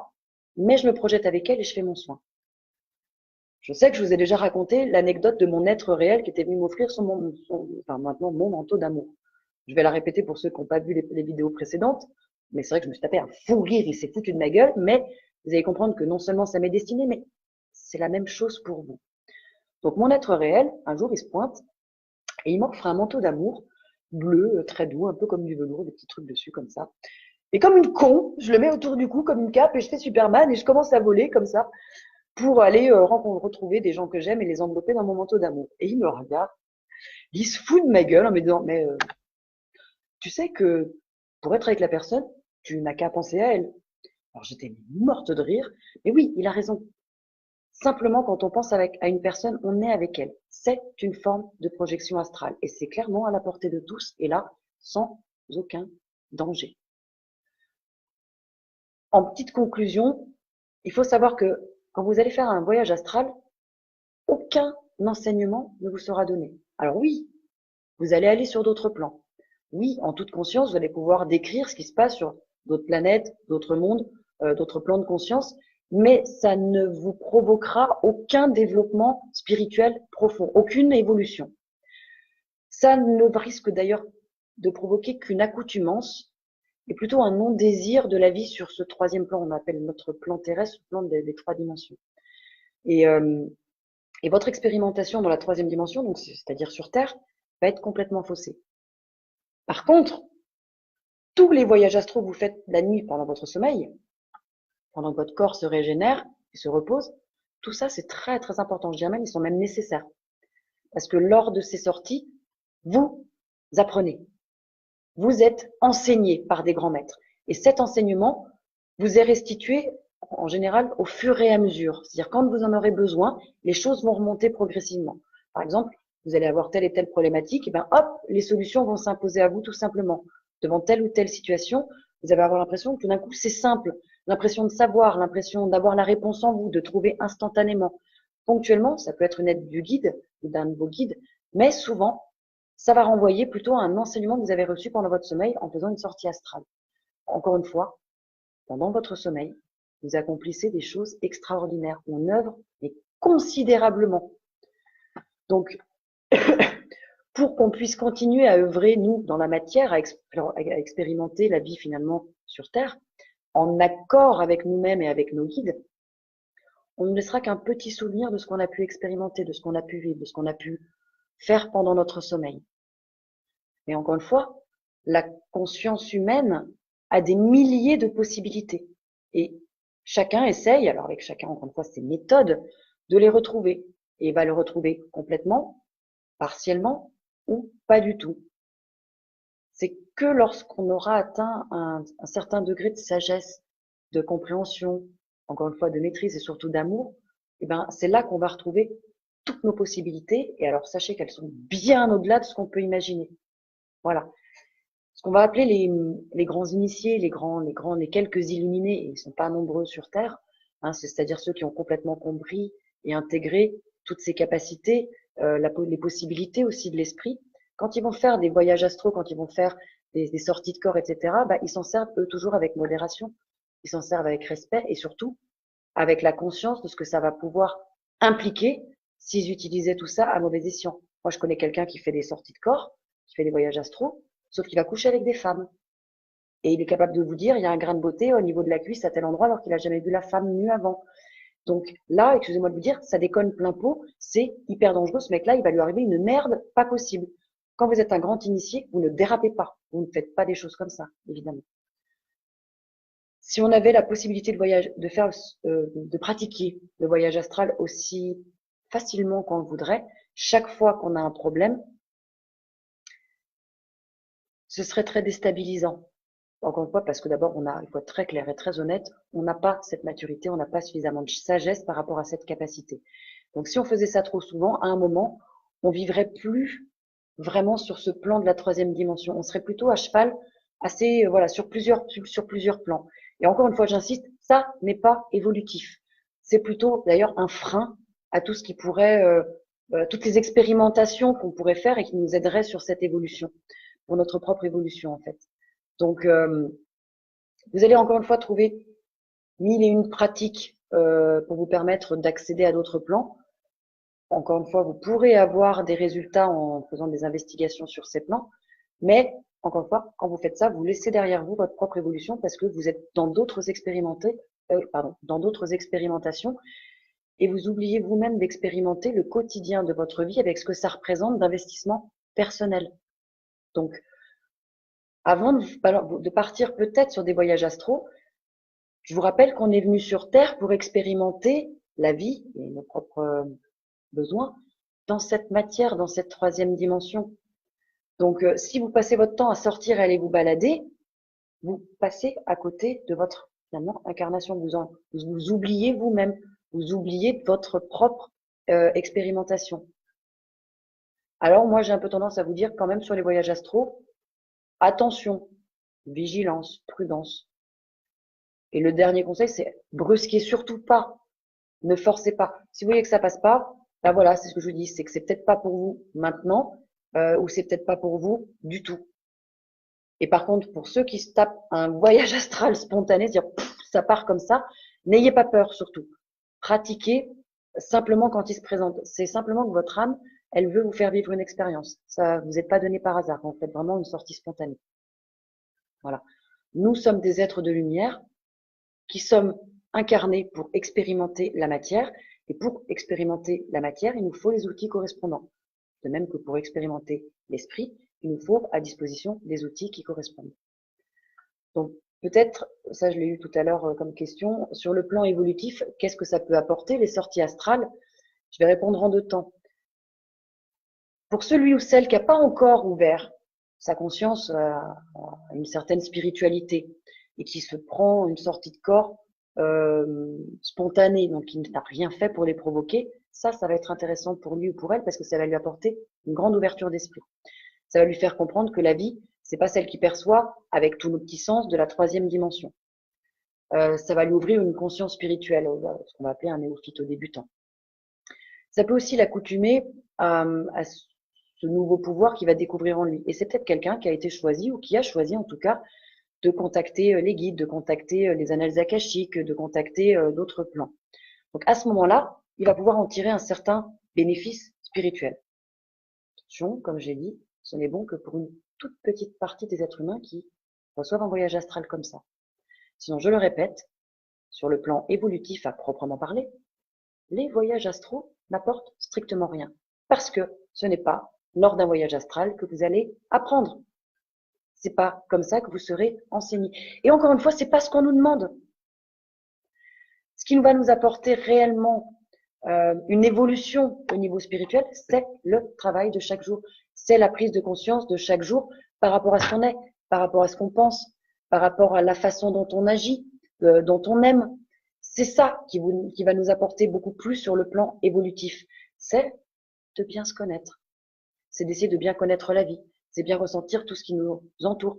C'est se recentrer, se connecter à notre âme, à notre être réel. C'est ce qu'on est venu apprendre. Et c'est ce qu'on se doit finalement de restituer. Et c'est pas avec des pratiques de voyage astral ou d'autres qu'on va faire finalement transmuter notre âme. C'est pas comme ça qu'on va faire un travail conséquent d'expérimentation dans notre incarnation. Voilà. Gardez quand même en mémoire que quand on perdra notre corps physique, quand on va mourir, on aura toutes ces capacités. Ça fait partie des capacités de l'âme. Ce sont vraiment des outils de base pour l'âme. Donc c'est déjà là. Et si vous le faites sur Terre, moi j'ai un peu tendance à rapprocher ça d'un comportement un peu égotique. Quel est l'intérêt pour vous d'aller vous balader et faire ça? Vous n'apprenez rien, ça ne va pas vous servir, je comprends pas. Voilà, moi j'en ai qui me disent ouais, moi je fais des sorties de corps, moi je fais ci, moi je fais ça. Et ça te sert à quoi? C'est marrant parce qu'il n'y a pas beaucoup de réponses derrière, on ne développe pas. Donc encore une fois, vous pouvez le faire, ça se tente, amusez-vous, mais gardez les pieds sur terre et pensez à revenir parce que c'est pas ce qu'on vous demande. Voilà. Vous pouvez aller aider des personnes plus ou moins éloignées en vous projetant en conscience vers elles. La projection de conscience, je le répète, n'est absolument pas dangereuse ou néfaste. Chacun de vous peut la pratiquer à travers un travail spirituel personnel ou si vous faites des soins ou bien, encore une fois, bien évidemment à travers les rêves. Éveillez ceux qui sont conscients. Moi, je fais des rêves lucides, par exemple. Donc, j'ai conscience que je rêve et je gère mes rêves. Et ça, ces techniques-là, elles sont pas du tout nuisibles sur aucun niveau. Je vous conseillerais, moi, peut-être plutôt que de partir en voyage astral, en sortie de corps et tout ça, faire des projections de conscience parce que vous travaillez en sécurité sur plein de plans. Voilà. Voilà un petit peu pour le voyage astral, ce que je peux vous raconter. C'est toujours pareil, désolé, j'ai toujours pas de commentaires qui défilent. Je vois le nombre qui augmente, mais je n'ai rien qui déroule. Donc, encore une soirée en monologue. Désolée. Est-ce qu'on peut mettre des petits pouces si ça va? Est-ce que je peux passer au sujet suivant? De toute façon, en même temps, je vous demande votre avis, mais je ne vais pas rester en suspens comme ça.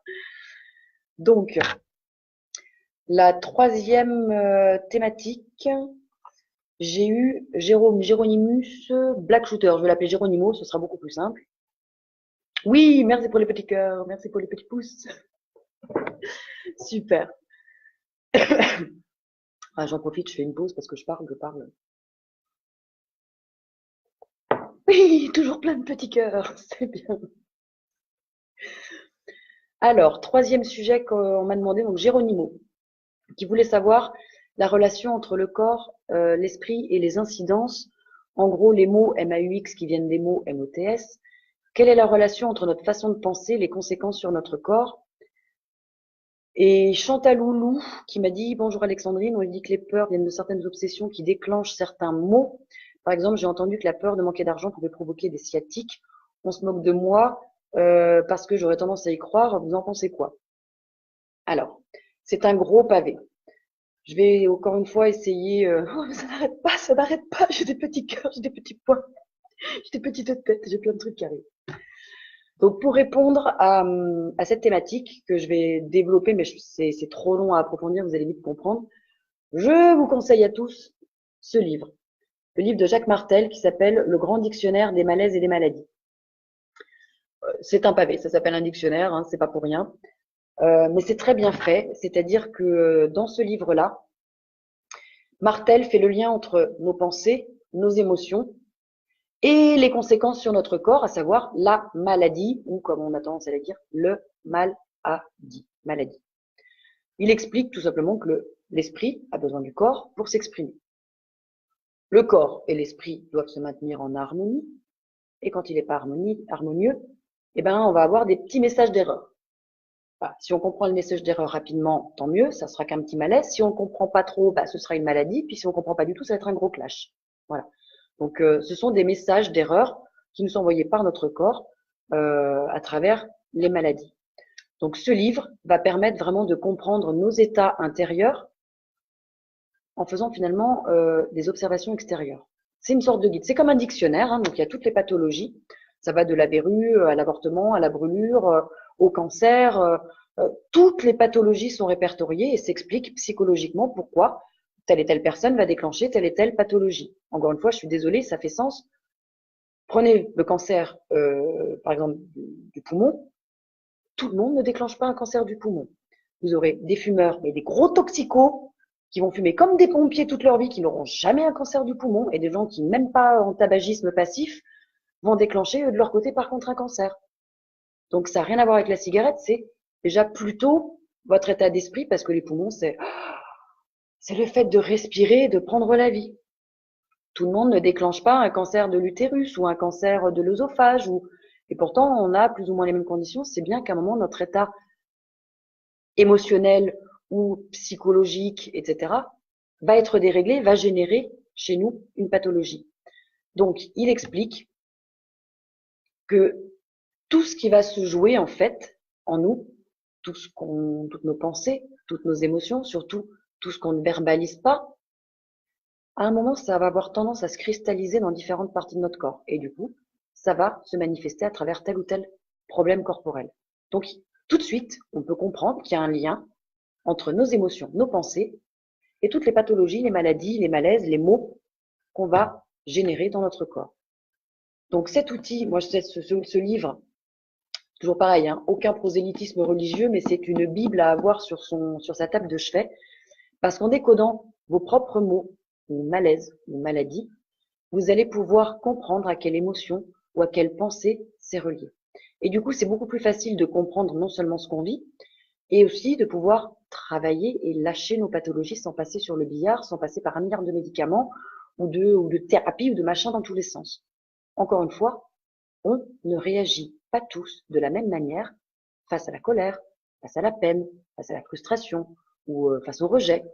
Et en fonction de sa propre interprétation du vécu d'une situation, eh ben, chacun va réagir différemment et chacun va être affecté différemment. Tout simplement parce qu'on est tous différents, parce qu'on a des prises de conscience différentes à faire, qu'on a aussi des cheminements personnels différents. Et ça va déclencher ou pas un déséquilibre dans le corps qui va générer ou pas une maladie ou une pathologie. Ça va dépendre de la manière dont je suis affectée ou je me laisse affecter, consciemment ou inconsciemment. Voilà. Ça rejoint tout simplement la loi de cause à effet. Les pensées, les émotions ne sont pas nécessairement physiques au sens propre du terme, mais elles peuvent avoir des répercussions physiques sous la forme de maux et de maladies. Donc je vais essayer de vous donner quelques exemples et puis ça devrait répondre aux deux, trois trucs qu'on m'a demandé, que ce soit là ou en direct ou en MP. Par exemple, quand on a de la colère ou de la rancune qu'on retient, évidemment, qu'on ne laisse pas sortir, que l'on n'exprime pas, ça va avoir tendance à déclencher des crises de foi. La crise de foi, ça peut aussi des remises en question spirituelles, mais bon. Quand vous avez de la difficulté aussi, par exemple, à prendre votre place ou à trouver votre place, c'est possible que vous déclenchiez des infections urinaires à répétition. Quand il y a quelque chose qu'on veut pas entendre ou quand on veut pas écouter, otite, douleur aux oreilles. Quand il y a quelque chose aussi qu'on n'a pas osé dire ou qu'on a révélé, qu'on n'a pas exprimé, voilà, qu'on a tout simplement ravalé, alors là vous allez avoir les angines, les maux de gorge, quelque chose que vous auriez souhaité dire et que vous n'avez pas dit, vous aurez très souvent des extinctions de voix. Les gens qui sont à faune, ils ont un truc qu'ils ont besoin de cracher, d'exprimer et qu'ils ont fait je parlerai pas, je garde. Eh ben, ça va se manifester comme ça. Le refus de céder, le refus de plier, d'obéir ou de se soumettre. Ça, vous allez trouver beaucoup de gens avec des problèmes aux genoux, très souvent. C'est un peu le être pris entre deux feux comme ça. Pour les gens qui ont peur de l'avenir, peur du changement, peur de manquer d'argent, vous allez aussi avoir des douleurs au lombaire. Tout ce qui est intransigeance, rigidité, vous pourrez trouver des douleurs cervicales, avoir une nuque raide. Ou l'arthrose. Arthrose, arthrite, ce sont des gens qui sont intransigeants, qui sont hyper raides, hyper rigides avec eux-mêmes. Attention, c'est pas par rapport aux autres, on parle toujours de soi par rapport à soi. C'est des gens qui ne sont pas souples, qui ne se laissent pas beaucoup de marge d'erreur. Ce sont des gens qui vont être très crispés, très tendus. Et quand ils ne travaillent pas la souplesse, ben, ça va déclencher de l'arthrose et de l'arthrite plus tard. C'est quand même marrant qu'en Asie, pourtant ils vivent aussi vieux, voire même plus vieux que nous, ils en ont pas vraiment d'arthrose et d'arthrite. Ils sont beaucoup plus dans un lâcher prise. Voilà, ils sont beaucoup plus dans leur moment présent. Conflit, par exemple, avec l'autorité. Ou alors quand on prend aussi beaucoup trop de choses sur soi, eh ben vous aurez des douleurs aux épaules. Quand vous devez affronter une situation ou une personne, mais que vous ne vous permettez pas de vous exprimer, là vous êtes sur des douleurs dentaires, les aftes, les abcès. Toutes les problématiques, les gens qui ont du mal à avancer dans la vie. Cheville, pied, c'est la base, c'est ce qui vous fait avancer. Donc que vous preniez une entorse, une foulure, un truc, un machin, c'est que vous avez des peurs de l'avenir, peur d'avancer.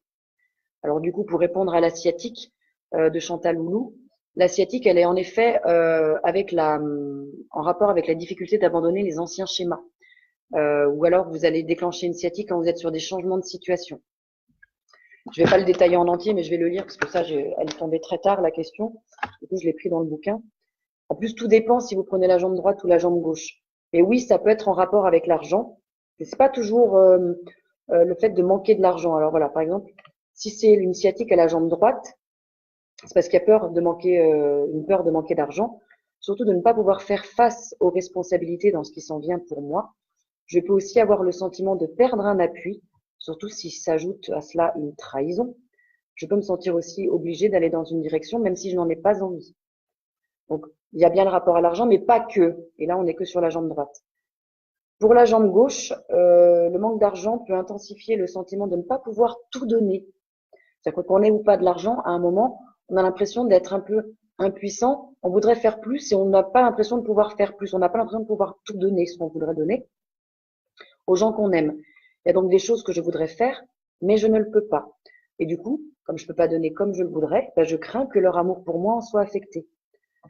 Ça renvoie aussi à le fait qu'on se croit peut-être spirituel et détaché des biens matériels, mais c'est un leurre, c'est une illusion.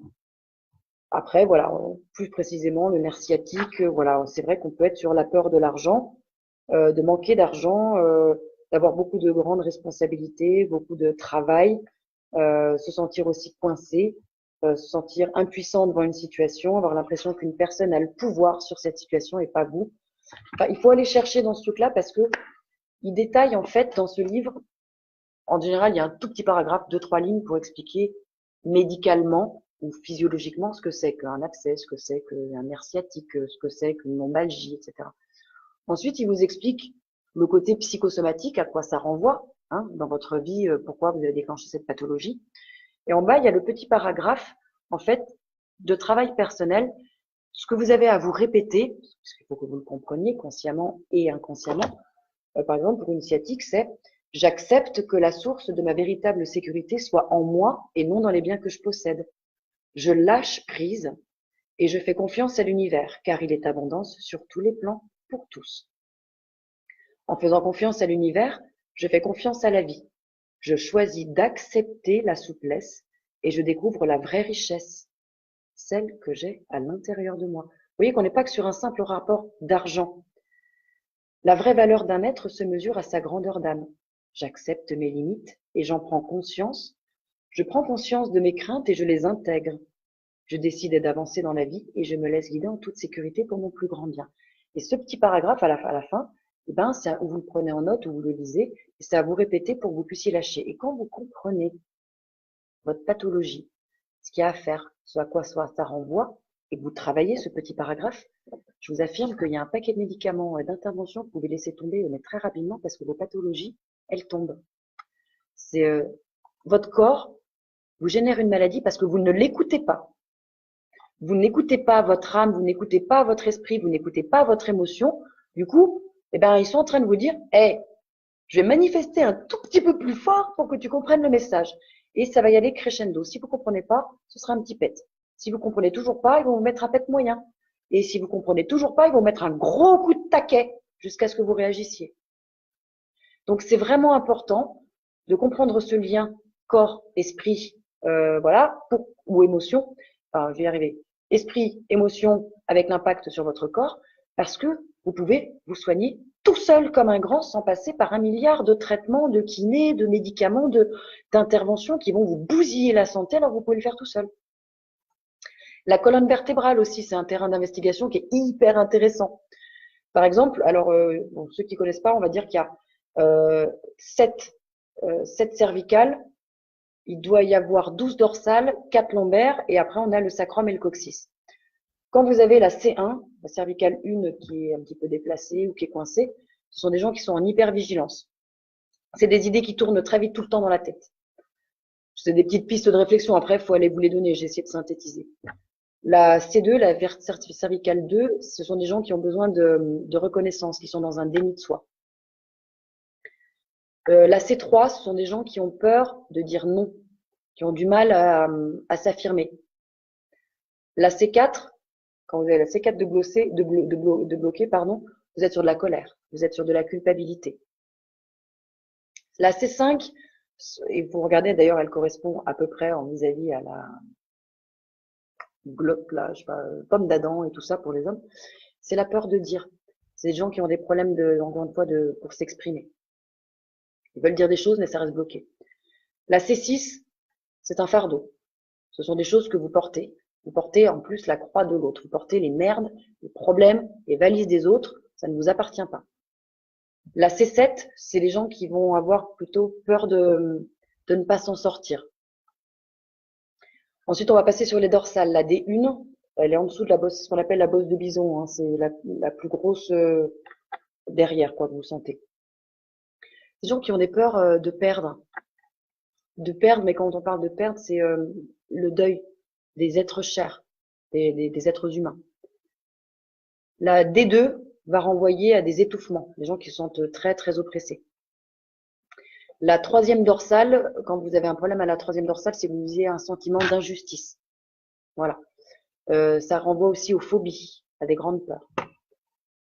Qu'est-ce qu'on était derrière? La D4, dorsale 4, c'est les gens qui ont peur de ne pas être aimés. Ou qui ont peur d'aimer ou de pas être aimés. Enfin, ça marche dans les deux sens. La D5, c'est un message pour vous dire que vous êtes en train de faire fausse route. Ou alors qu'il y a la peur de voilà, je suis en train de rater ma vie, je suis pas au bon endroit. Voilà, je sais pas calé correctement. La D6, c'est les gens, c'est la jalousie. Ça renvoie à la jalousie, les gens qui ont des problèmes à la dorsale 6. Ce sont des gens qui digèrent pas en général. Ils sont un peu... La dorsale 7, ça renvoie à tout ce qui est conflits familiaux. Donc c'est quelque chose que vous digérez pas quand vous vous prenez la tête avec des membres de votre famille. Il y a un gros ras-le-bol des conflits familiaux, quoi. La D8, ça renvoie à tout ce qui est joie et échec. Ce sont des gens qui sont obsédés face à l'échec. Ils ont toujours peur que voilà, ça va rater, je vais rater, ça va pas marcher, quoi. On a la D9. Les gens qui ont des problèmes à la dorsale 9 sont des gens qui ont très souvent peur de l'abandon, qui se sentent piégés aussi.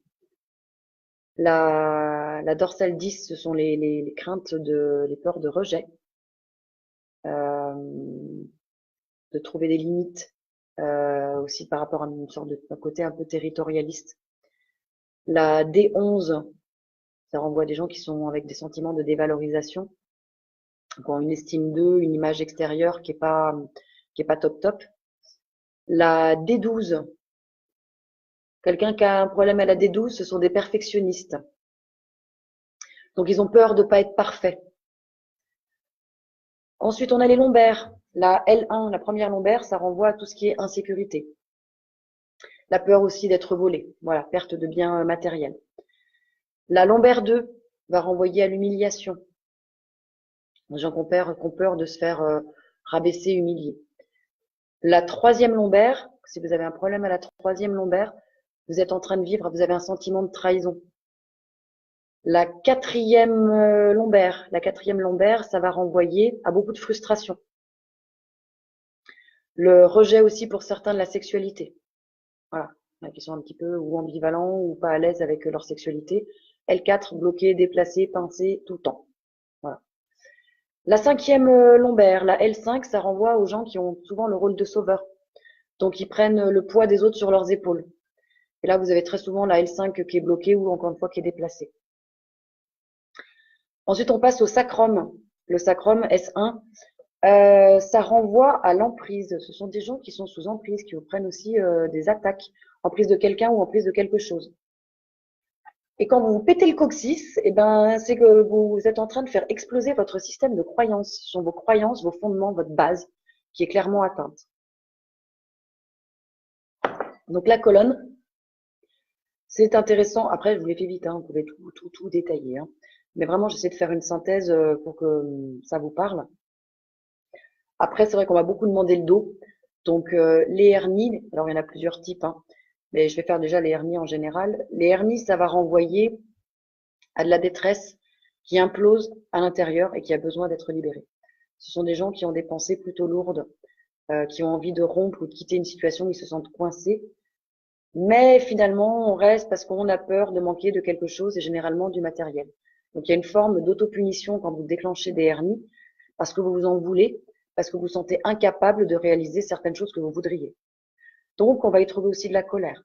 On va y trouver aussi la frustration de travailler dur, de se sentir poussé à aller peut-être trop loin, à faire des efforts ou à atteindre son but d'une manière excessive. En fait, on en demande trop. C'est une sorte de, la hernie, c'est une sorte de poussée mentale, en général de stress, qui essaye de sortir. Donc, pour travailler sur la hernie, il faudrait essayer de se dire, ma vie est imprégnée de douceur et d'harmonie et je m'aime tendrement. Après, selon le lieu où vous allez avoir la hernie, ça va indiquer un message émotionnel beaucoup plus précis et complémentaire. Par exemple, une hernie inguinale, c'est dans l'aine. Ce sont des gens qui vont avoir des difficultés à exprimer leur créativité. Ça renvoie aussi à un secret qu'on renferme et qui nous fait souffrir. Il y a un désir de rompre avec une personne qui nous est désagréable, avec laquelle on se sent engagé, mais on est obligé de la côtoyer. On aimerait sortir et s'extirper de cette situation. Et comme on n'y arrive pas, on déclenche une hernie inguinale. Autre hernie, on a la hernie ombilicale. Les gens qui vont déclencher cette pathologie-là sont des gens qui ont la nostalgie du ventre de la mère, où à l'époque tout était facile, où on se sentait totalement en sécurité. Très clairement, c'est un refus de la vie. Voilà, un refus d'incarnation quand on déclenche une hernie ombilicale. Troisième hernie, c'est la hernie discale. Ça renvoie à des gens qui sont un petit peu en conflit intérieur parce qu'ils ont trop de responsabilités. Ils ont aussi un sentiment de dévalorisation. Ils ont le sentiment de ne pas se sentir forcément à la hauteur de ce qu'on attend d'eux. Donc, c'est toujours pareil, c'est de la pression extérieure, des projets, des idées qui sont aussi peut-être pas reconnues. Encore une fois, la colonne vertébrale, ça représente le soutien. Donc, quand vous déclenchez une hernie discale, c'est que ces gens-là ont besoin d'être appuyés, d'être soutenus. Mais ils sont soit dans l'incapacité, dans l'impossibilité, soit ils ont de la difficulté à demander de l'aide. Voilà ce que dit une hernie discale. Pour les genoux, avoir des douleurs aux genoux, avoir les genoux qui flanchent, avoir les genoux qui craquent, avoir des douleurs au ménisque, très souvent c'est le refus de plier, c'est le refus de se mettre à genoux, de se soumettre, c'est le refus de céder. Donc là, ça va renvoyer à de la fierté, ça va renvoyer à de l'ego, ça va renvoyer pour certains un caractère inflexible. Ou au contraire, c'est quelqu'un qui subit sans oser rien dire. Donc on s'obstine. Mais à un moment, les genoux ils sont en train de vous dire hey, on n'est pas d'accord avec cette situation. Nous, on a mal. Donc les genoux, ça va renvoyer à tout ce qui va être difficulté pour accepter les remarques aussi et les critiques des autres. Ce sont des gens qui vont avoir des problèmes avec l'autorité, la hiérarchie, problèmes d'ego, problèmes d'orgueil. En gros, vous avez des problèmes aux genoux quand vous avez aussi à vous incliner, voilà, pour avoir la paix. Ça peut être aussi de l'ambition qui est réfrénée, qui est contrariée par une cause extérieure. On va trouver beaucoup d'entêtement, on va trouver aussi de l'humiliation dans les genoux, la culpabilité ou la colère, d'être trop influençable. Ça, vous allez trouver au niveau des genoux. La peau, c'est un élément exceptionnel parce que Elle marque vite et ça sort très vite en général. L'acné, par exemple. Alors, c'est pas qu'une marque d'adolescence, l'acné. C'est une manière indirecte, l'acné, de repousser les autres parce qu'on a peur d'être découvert. On a peur de montrer ce qu'on est réellement. Parce qu'on pense qu'on ne peut pas être aimé tel qu'on est. Et comme quand on est adolescent, par exemple, ou adolescente, on a le corps qui change, on est en train de passer du monde de l'enfance au monde de l'adulte, ça colle plein pot. Donc, puisqu'on se rejette soi-même, avec l'acné, en fait, on crée une barrière pour que les autres ne nous approchent pas. On refuse notre propre image, notre propre personnalité, notre propre apparence. On a honte aussi des transformations corporelles de cette période-là. Donc, on a des difficultés à être soi-même, on refuse de ressembler aussi aux parents du même sexe. L'acné, ça renvoie à tout ça. Puis encore une fois, ça peut être développé beaucoup plus que ça. Eczéma, psoriasis, on m'a demandé. Donc, l'eczéma, ça renvoie à des personnes qui ont beaucoup d'anxiété, qui ont peur de l'avenir, qui ont des difficultés à s'exprimer. Ce sont en général des gens qui sont impatients et qui s'énervent parce qu'ils ne peuvent pas résoudre une contrariété. L'eczéma, ça peut avoir tendance à apparaître après une séparation, après un deuil, le contact qui est rompu avec un être cher. Donc chez les enfants, ça peut arriver, et ça arrive assez souvent, après un sevrage trop rapide.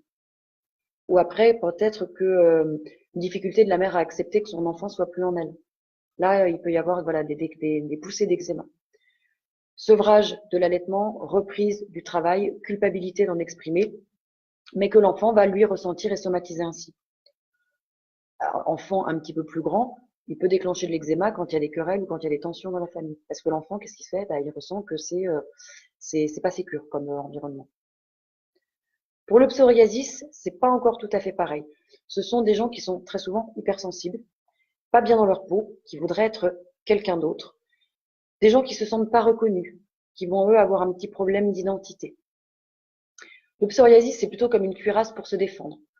La personne a besoin de se sentir parfaite pour être aimée. Donc on va vivre là un double conflit de séparation, soit avec deux personnes différentes, soit c'est un ancien conflit qui n'est pas résolu, qui est réactivé par une nouvelle situation de séparation. Par exemple, un enfant qui va couper la mère, qui va se couper de la mère et du père quand il rentre à l'école, c'est possible qu'il déclenche un psoriasis. Ou quand vous perdez, par exemple, là, vous avez le décès de votre père et votre conjoint qui vous quitte au même moment, c'est une double séparation, c'est possible qu'il y ait un psoriasis. Donc le psoriasis va renvoyer aussi au fait de se sentir rabaissé ou rejeté. Ce sont des gens qui sont à fleur de peau. C'est d'une certaine manière, pour se protéger, la personne va ériger une barrière physique. Les bras, oui. Les bras, il y a beaucoup de causes émotionnelles, mais bon, comme c'est le prolongement du cœur, très souvent ils sont liés à l'affection de faire et de recevoir, ainsi que ça va renvoyer aussi à l'autorité et au pouvoir. Donc, des douleurs au bras, ça peut être lié à des difficultés, par exemple, à aimer ce que vous devez faire. Ça peut renvoyer au fait que vous vous sentiez inutile et que vous doutiez de vos capacités, ce qui va vous amener à vous replier sur vous-même et à vous apitoyer sur vos souffrances. Quand vous avez mal au bras, c'est peut-être aussi que vous croyez obligé de vous occuper de quelqu'un, ou alors que vous ne vous sentez pas à la hauteur quand vous êtes le bras droit de quelqu'un. Peut-être que c'est aussi, vous avez de la difficulté à prendre les autres dans vos bras et à leur montrer votre affection, vous empêcher de faire les choses pour vous-même. Voilà. Parce qu'on retient que les jugements négatifs et ces interdits qu'on a pendant notre enfance. Les bras, c'est aussi des gens qui vont avoir tendance à être dans le contrôle parce qu'ils veulent emprisonner quelqu'un dans leurs bras. Voilà. Ils auraient dû peut-être le laisser s'envoler et bah non. Pour l'aimer, le protéger, on va bien le prendre dans les bras. Bon, ça renvoie aussi à tout ce qui est baisser les bras ou porter les gens à bout de bras, les douleurs de bras. C'est hyper vaste. Hein. Et dernier point que je voulais développer parce qu'on me l'a demandé sur ça, les épaules. Bon, la première fonction des épaules, c'est de porter. Donc, on va porter les joies, les peines, les responsabilités, les insécurités. Donc, le fardeau de nos actions et de tout ce qu'on veut faire, mais qu'on se permet pas, mais qu'on n'ose pas. Donc, on a mal aux épaules quand on se rend responsable du bonheur des autres. En fait, on prend tout sur toi. On en a trop à faire. On se sent écrasé, on se sent pas épaulé, on se sent pas soutenu. C'est des douleurs qui peuvent apparaître aussi quand on nous empêche d'agir, quand on nous impose des choses. Voilà. Ou alors quand on vit une situation qu'on veut plus et qu'on veut passer à autre chose, mais parfois peut-être que le manque de confiance en nous nous bloque. Les douleurs aux épaules, ça veut souvent dire qu'on n'a pas beaucoup d'appui, pas beaucoup de moyens, on se sent pas aidé. Voilà. Ça peut être de la colère retenue aussi contre une personne et qui se la coule douce alors qu'on devrait peut-être, voilà, même pas avoir le droit, nous, de prendre une pause, Donc voilà, encore une fois, on se met des choses sur les épaules. Ça peut être par exemple au travail, à la maison, avec son conjoint. On se sent dans l'obligation de se soumettre, on se sent dominé sans oser réagir. Et finalement, en fait, on vit une insécurité affective, douleur épaule gauche, ou insécurité matérielle, douleur épaule droite. Les gens qui ont les épaules rigides et bloquées, ça va renvoyer à un blocage de la circulation au niveau du cœur. Puisque ça va du cœur vers l'épaule, puis le bras donne, le bras droit donne, le bras gauche reçoit. Donc en fait, ça circule pas au niveau énergétique et au niveau du cœur. Et c'est là qu'on va avoir d'ailleurs tendance à trouver aux épaules des capsulites, des bursites. Ça va bloquer. L'énergie, elle doit circuler du cœur vers les bras pour permettre de faire et de réaliser ses désirs. Donc à partir du moment où on va porter des masques, on va bloquer nos sentiments, où on va entretenir des rancunes, vous allez avoir des trapèzes, des douleurs dans les trapèzes, surtout à gauche. Et quand encore une fois, je vous parle de rancune, de tout ça, c'est toujours la majorité des fois envers soi-même. Hein. Donc, on paralyse ses épaules pour s'empêcher d'aller de l'avant, pour faire ce qu'on aimerait vraiment. On prend le fardeau sur soi plutôt que d'exprimer ses demandes et ses ressentis, ses peurs, pour pas peut-être pour pas contrarier l'autre. Voilà. Pour ceux qui ont de la difficulté ou qui peuvent pas lever les bras, ça indique aussi un conflit profond avec la famille ou la difficulté de voler de ses propres ailes. Voilà, c'est juste quelques exemples. Hein. Je ne pouvais pas vous résumer plus que ça cet énorme pavé, mais je vous conseille vivement, voilà, d'acheter le livre de Jacques Martel, Le Grand Dictionnaire des malaises et des maladies, parce que ce qui est important de comprendre, si vous prenez conscience de vos pensées, de vos émotions, qui ont amené un malaise ou une maladie à se développer, c'est déjà que vous êtes prêt à les changer. Donc, vous pouvez guérir. Par exemple, si vous devez vous faire opérer et que vous comprenez à ce moment-là ce qui vous a amené à vivre telle situation, c'est vraiment mais flagrant, il y a de grandes chances que vous vous remettiez beaucoup plus rapidement qu'une autre personne qui, lui, n'a pas cherché à savoir ce qui se passait dans sa vie, qui a juste pris l'opération comme ça. Et si vous n'avez pas compris le message que votre maladie vous a envoyé, eh ben, peut-être que l'opération ou le traitement va sembler faire disparaître cette maladie. Mais alors, je vous le dis tout de suite, cette dernière, elle va se répercuter autrement, sur un autre aspect de votre corps, sous une autre forme. Plus tard, ça va ressortir, ça va remonter parce que vous n'aurez pas réglé ce problème. Voilà. Donc, si dans votre vie, si votre vie personnelle, familiale ou professionnelle fait que vous vous sentez pas bien vis-à-vis de vous-même, ou si vous générez des pensées qui ne sont pas bonnes pour vous, ou encore si vous n'arrivez pas à exprimer votre propre vérité, vous aurez plus de chances d'attirer inconsciemment une maladie ou un accident. Il faut vraiment prendre conscience que le malaise ou la maladie qu'on éprouve, ça provient de nos pensées et de nos émotions. Voilà. Alors attention, ça ne veut pas dire qu'il faut se sentir coupable de ce qui nous arrive et croire que c'est notre faute si on est malade. Soyons clairs. On est responsable de ce qui nous arrive. Mais la plupart du temps, c'est pas notre faute. Voilà. Le seul truc qui est important, c'est de prendre conscience que toutes les maladies proviennent d'un manque d'amour. Parce que l'amour, c'est le seul guérisseur. Et tout le monde peut se guérir en appliquant un baume d'amour sur chacune de ses blessures intérieures. Chacun d'entre nous peut se prendre en main de façon autonome et responsable et chacun peut accéder à un degré de guérison, de sagesse, d'amour et de liberté supérieure. C'est notre super pouvoir à nous tous. On est tous créateurs de nos vies. Mais pour ce faire, il faut identifier, il faut comprendre l'origine de notre problème pour pouvoir apporter à ce moment-là les changements dans notre vie. Et plus on sera conscient de ça, plus on sera capable de faire les changements appropriés. Donc, dialoguez avec votre corps. Écoutez-le. Une ampoule. Arrêtez de me dire que je déclenche une ampoule parce que j'ai une chaussure neuve. Non. Vous déclenchez une ampoule parce qu'à un moment, ça frotte, que vous êtes irrité et qu'il se passe quelque chose dans votre vie. Vous aurez beau avoir des pompes toutes neuves ou des vieilles pompes, si vous déclenchez une ampoule, ce n'est pas par hasard. Dialoguez avec votre corps. Essayez d'aller le comprendre. Il vous envoie un message qu'on peut intégrer. Et quand vous l'intégrez, vous allez pouvoir modifier, vous allez pouvoir clarifier ou peut-être lâcher prise par rapport à la situation qui vous perturbe. Le mot lui-même, le mot maladie, pointe ce mécanisme d'expression corporelle. Le mal a dit. Votre douleur essaye de vous dire quelque chose, essaye de vous signaler qu'il y a un truc qui perturbe l'harmonie qui est en vous. Votre maladie attire votre attention sur quelque chose qui a changé dans votre vie.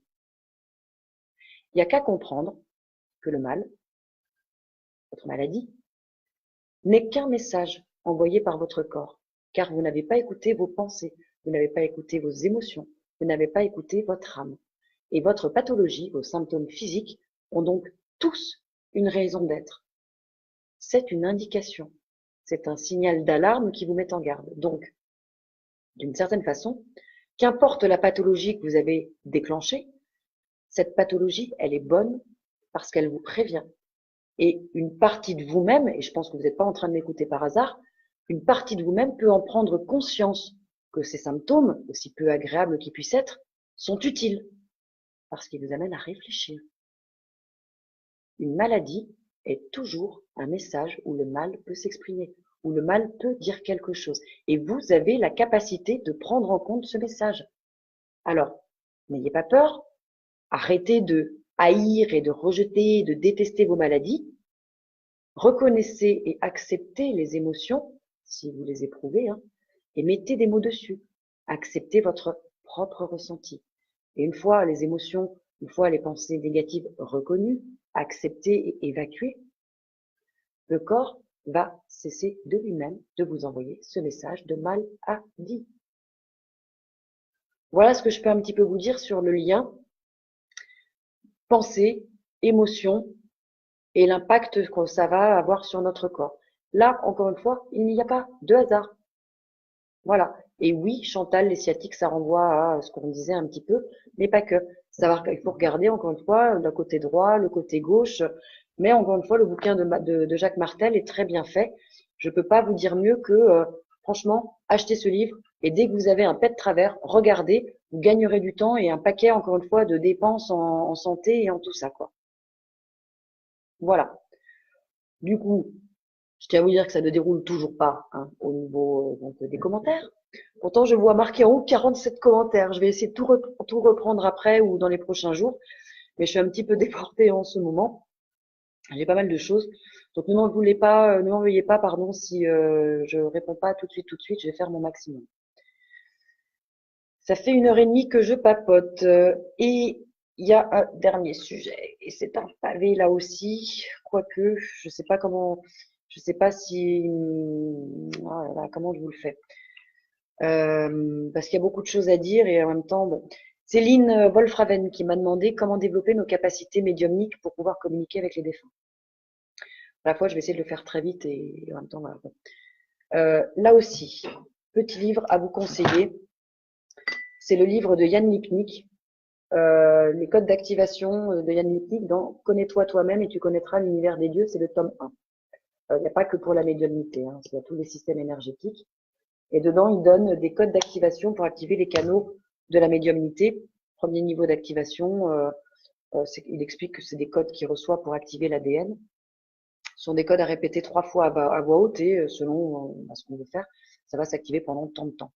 Donc le premier niveau d'activation, par exemple, pour le canal de la médiumnité, il faut dire Tsifoué, Tsifoué, Tsifoué. Le deuxième niveau d'activation, c'est Zioufé, Zioufé, Zioufé. Il y en a plein, il y a l'activation des canaux du clair ressenti, l'activation des canaux de la clairaudience. Et là, il y a plusieurs niveaux, il doit y avoir 1, 2, 3, 4, 5 niveaux. L'activation du canal de la clairvoyance, que vous pouvez aussi, il explique un petit peu où c'est situé, etc. Là, il y a 3 niveaux pour activer la clairvoyance. Donc, en gros, pour voir au-delà du visible, développer cette vision extrasensorielle. Il y a les codes d'activation pour activer la clair-olfaction, la clair-senteur, le clair-savoir. Ça peut être intéressant et être utile pour pouvoir développer cette médiumnité-là, pour pouvoir accéder aux défunts. Autre chose que vous pouvez faire, en plus je l'ai fait moi cet après-midi, c'est un nettoyage de la glande pinéale. La glande pinéale, c'est celle qui gère vraiment toute cette partie finalement, on va dire plus ésotérique, médiumnique. Et avec le mode de vie, avec l'alimentation, avec l'âge, avec plein de choses, elle va avoir tendance à se cristalliser. Donc il y a un super appareil, ça s'appelle la lampe Lucia. Ce sont 2 scientifiques autrichiens qui ont un neurologue, Dirk Prockel, et un psychologue clinicien, Bilker, qui ont fait des rêves et qui ont créé cet appareil pour activer la glande pinéale et éveiller cette conscience. Voilà.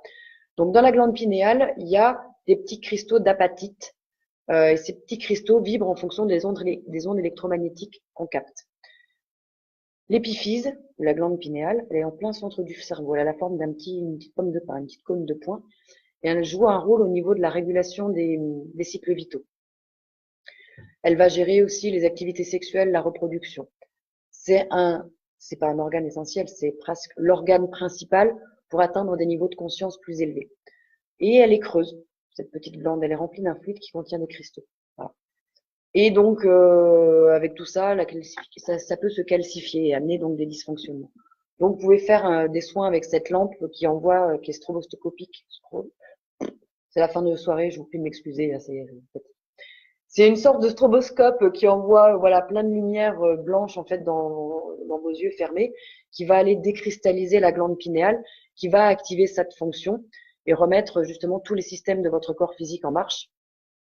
Ça va vous aider à ouvrir votre conscience et à rétracter voilà tout ce qui ne vous sert pas pour avoir des expériences très différentes. Bon, faut pas tomber dans du grand n'importe quoi non plus. Hein. Moi, j'avais un monsieur qui m'avait demandé un jour, il m'avait envoyé le lien, il m'a fait oui, je viens de trouver un truc. Il paraît qu'en achetant une petite fiole qu'on boit, alors je vous raconte que ça coûtait un bras, voire deux bras et deux jambes et que vous étiez juste à sec derrière. Si on boit cette petite fiole, derrière, on peut être médium et tout et tout. Fait, vous en pensez quoi? Je veux pas dire, je pense que tu es très con de croire à ça, mais je l'ai pensé très très fort. Ne partez pas dans des trucs comme ça pour déclencher vos médiumnités. N'achetez pas, vous vous rendez compte, si on achetait une petite fiole et qu'on buvait, voilà, une fois par semaine le truc et qu'on était tous des super médiums, ce serait l'anarchie, ce serait un gros bordel. N'achetez pas des trucs comme ça, quoi. Encore une fois, je rappelle qu'on fait des choix. Donc, on est tous médiums avec des capacités absolument illimitées. Mais si vous ne les avez pas pour l'instant, ces facultés, ce n'est pas un hasard. Moi, j'ai bataillé, j'ai bossé, j'ai forcé et je n'avais strictement rien. Depuis que je suis en roue libre et que je lâche complètement, eh ben, j'ai des choses qui arrivent et qui se canalisent. Voilà. Donc, moi, d'abord, si j'ai un conseil, c'est là aussi, laissez faire les choses. Si vous voulez vous entraîner, je parle peut-être pas d'entraînement, moi je dirais pousser des portes.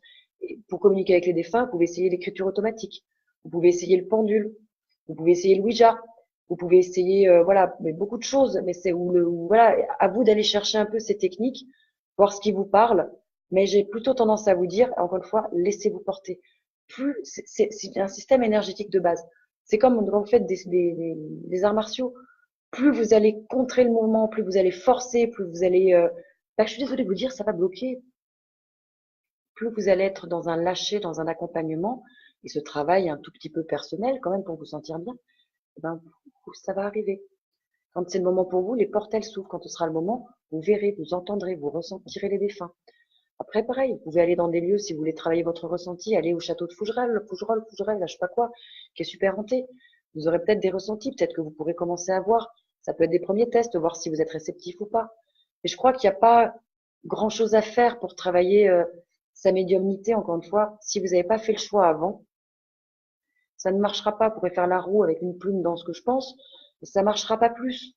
Voilà, laissez faire les choses. Votre âme, elle a fait ses choix. Amusez-vous, testez, essayez, poussez quelques portes, mais bataillez pas. Voilà. Encore une fois, petite aide, parce que ça vous coûte rien que de répéter des mots une fois de temps en temps, puis vous verrez vos ressentis, vous verrez si ça évolue. Mais sinon, je crois qu'il n'y a pas grand-chose à faire si vous êtes prévu pour être passeur d'âme, c'est-à-dire voir les défunts, les aider à monter ou communiquer médiumniquement comme ça viendra tout seul. Voilà, je voulais pas, j'ai pas grand-chose de plus à dire. Après, si ça vous arrive, le seul truc que j'ai à conseiller, c'est deux petites choses toutes bêtes. C'est penser impérativement à l'ancrage. Parce que j'entends trop de conneries aussi, de gens qui m'ont oui, moi du matin au soir, je suis hyper connectée, la nuit, je fais passer les gens aussi. Non, c'est un coup être perché, complètement déconnecté. Faites gaffe, fuyez ces gens-là. Ancrez-vous. C'est important d'avoir une bonne connexion cosmique, évidemment, spirituelle, mais une bonne connexion tellurique. Ancrez-vous dans la matière pour justement avoir cet équilibre. C'est tout ce qu'on nous demande, c'est avoir cet équilibre. Les gens qui sont que en bas, c'est de la grosse connerie, ils déconnent plein pot. Les gens qui sont que en haut, ils sont tous perchés, ils déconnent plein pot. Ça peut pas fonctionner. Donc, si vous êtes dans des médiumnités comme ça, impérativement, travailler sur votre ancrage pour pas partir en cacahuète dans tous les sens. Et deuxième petit conseil, justement, quand vous allez faire ces petites expérimentations, ces petits tests, je le dis à beaucoup de gens, tenez un petit journal. Ayez un petit truc et vous notez, même, j'ai ressenti que des picotements, tiens, là j'ai eu un frisson bizarre, là j'ai eu l'impression qu'on me parlait, oh là on m'a touché. Et puis vous allez voir que petit à petit, bah, ça va se développer, puis vous pourrez reprendre aussi avec le recul comment ça s'est manifesté pour vous, comme si vous avez eu peur, comment vous l'avez géré. Écrivez voilà tous les petites expériences que vous faites. Mais encore une fois, j'insiste, il faut bien comprendre que plus vous avancerez, moins vous demanderez, parce que vous saurez au plus profond de vous-même. Donc plus vous demandez, moins vous avez, car votre âme, elle sait que vous n'êtes pas encore prêt à recevoir, que ce soit dans le domaine des capacités psychiques ou dans le domaine des capacités spirituelles. Ah, c'est important à retenir. Plus vous demandez, moins vous avez. Et je l'ai eu personnellement, donc je peux en parler par connaissance de cause. Donc, ne demandez pas. En fait, ce qu'on vous demande de faire, c'est de vous laisser couler dans le courant de la vie. Voilà. N'essayez jamais d'aller plus vite ou d'aller plus loin que vos capacités vous le permettent juste à ce jour. Demain, ce sera peut-être différent. Dans une semaine, dans un mois, dans 10 ans. Voilà. Et vous devez évidemment vous ouvrir chaque jour davantage. Mais encore une fois, vous devez essentiellement œuvrer dans ce monde. Tout le monde n'est pas fait pour ça. Voilà. Voilà un petit peu ce que je peux vous dire parce que par rapport à cette question, j'espère que ça répond un peu à la question de Lynn. Cherche, pousse des portes, fais des tests, fais des expériences, mais surtout, ne force pas, laisse couler. Si c'est prévu, ça remontera et ça se fera tout seul. Ne partez pas dans un milliard de conneries. J'en ai vu, je vous avais dit, qu'on fait des formations pour être passeur d'âme. Non, non, non, ne partez pas pour être passeur d'âme. Si à aucun moment vous êtes passeur d'âme, vous allez juste perdre votre temps, votre énergie, votre argent, des kilomètres et peut-être plus encore. Laissez faire, laissez couler. Moins vous forcez, moins vous demandez, plus ça arrive. Voilà. Ce qui ne vous empêche pas d'avoir votre démarche spirituelle. Et en ayant votre démarche spirituelle, vous vous élevez. En vous ouvrant, en vous élevant, vous ouvrez d'autres champs de conscience. Donc, votre médiumnité aura plus de chances de venir. Mais laissez faire. À la rigueur, faites une demande simple. Par exemple, quand vous vous adressez le soir à la source, au lieu de faire des demandes en disant « je voudrais être médium, moi je veux voir, je veux entendre, je veux ci, je veux ça ». Bon, j'ai changé ma demande positive parce que je pense que je l'ai fait comme beaucoup de moi je veux voir, moi je veux entendre, moi je veux ressentir, je veux parler avec les morts, j'adorerais ça. J'ai arrêté de leur demander, j'ai dit je vous prie de me donner comment c'était quoi ma formulation je demande à la source de m'accorder ce dont j'ai besoin pour le plus grand bien de tous. C'est-à-dire que ma démarche, elle n'est pas juste personnelle en disant voilà, je veux, qui est très égotique et très égocentré. C'est un caprice, un caca nerveux, soyons très clairs. Je veux voir et entendre. Mais ça sous-entend, si je dois être médium, si je dois être guérisseuse, si je dois être ci ou ça, ou quoi que ce soit, donnez-le-moi parce que ce sera pour aider les autres. En aidant les autres, je m'aide moi-même. On l'a déjà vu, hein, on est tous reliés, je suis vous, vous êtes moi. On est tous un. Voilà. Voilà un petit peu ce que je peux vous dire. Laissez couler, laissez-vous porter, faites vos expériences. C'est tout ce qu'on vous demande. C'est super simple.